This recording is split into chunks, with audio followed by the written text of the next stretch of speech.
Hello, Mrs. McKay's class. I'm glad to be with you again today. Writers, in our last class, we planned our realistic fiction story. We planned it all out. We came up with ideas on who the characters would be, the setting, the beginning, middle, and end. So today what we're going to do is we are going to plan and actually draft and write our beginning. So when this is over, you are going to start to write your beginning. I'm going to show you what I do as a writer, and then you're going to get a chance to do that too. You're going to kind of help me think through my beginning, and then you're going to give it a try too. So when writers write, they think about different things as they're writing. Now, when we were writing the beginning of my story idea, or when I was writing the beginning of my story idea, I wrote simply, I'm going to come back and look at my plan because that helps me stay on track. I wrote that Elise goes to practice on this stage and she gets scared. So that's my beginning. Remember, the beginning is going to tell us about the characters, the setting, and a little bit about the problem, but not all of the problem, right? So I kind of have that in my mind as I started to draft my paper, and just for the sake of time, I started to write my beginning down.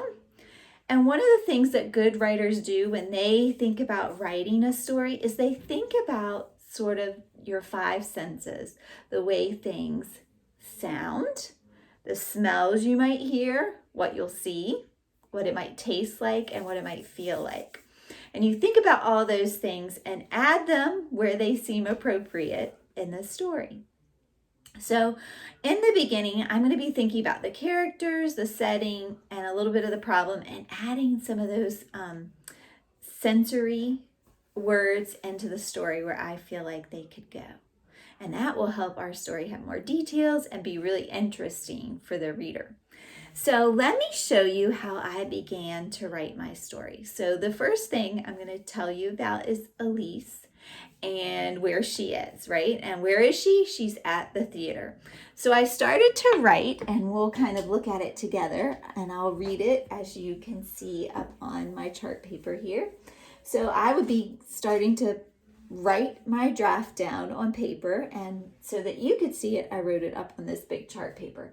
But I would be writing and starting to think about what Elise was doing as the story begins. So Elise stood on the stage ready to practice her dance.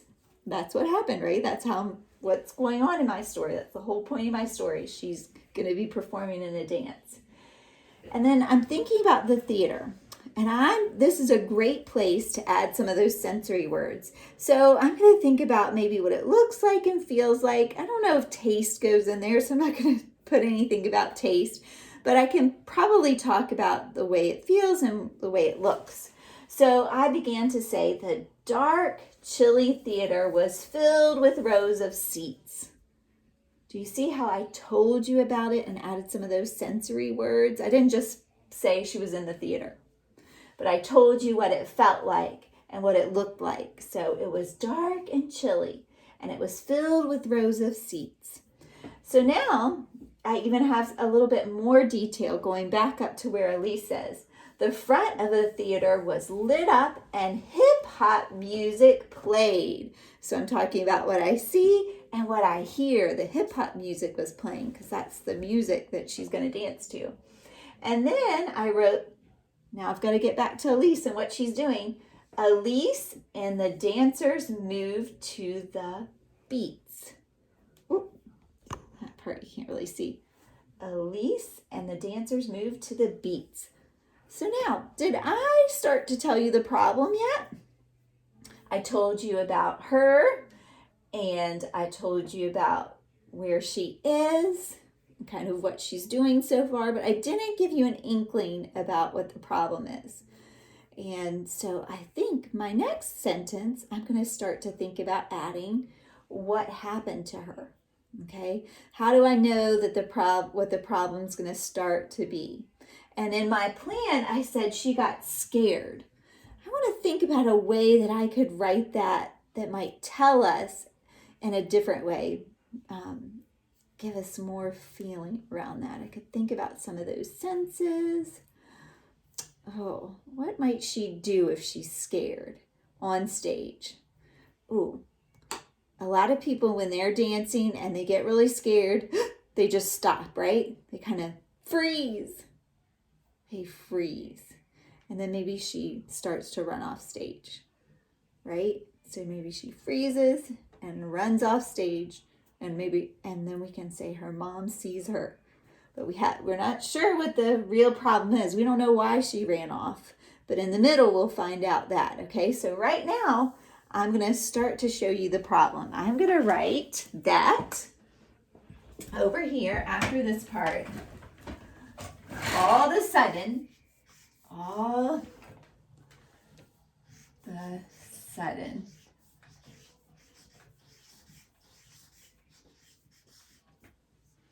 Elise froze and ran off the stage.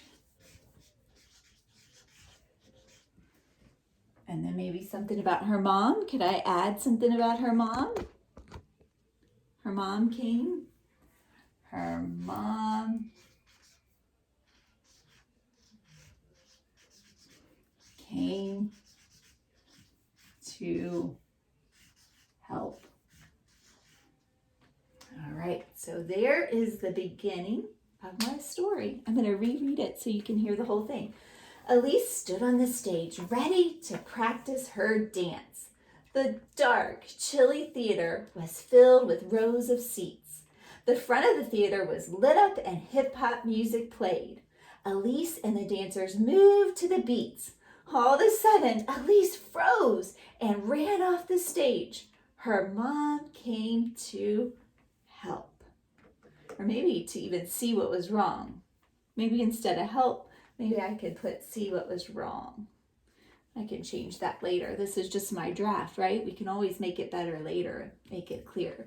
So right now, this is the beginning of my story. So I just shared with you the beginning of my story.